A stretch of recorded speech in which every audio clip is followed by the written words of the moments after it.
Hello there, guys and gals. Good midnight to each every one of you.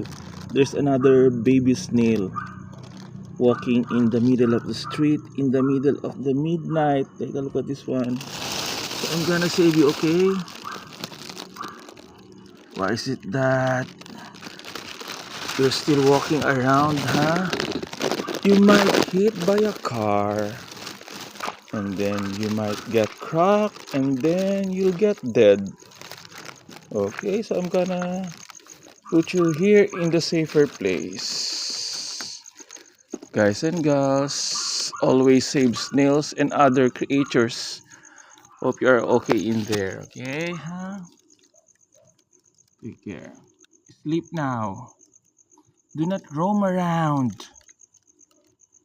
Hmm? Save your life, baby snail.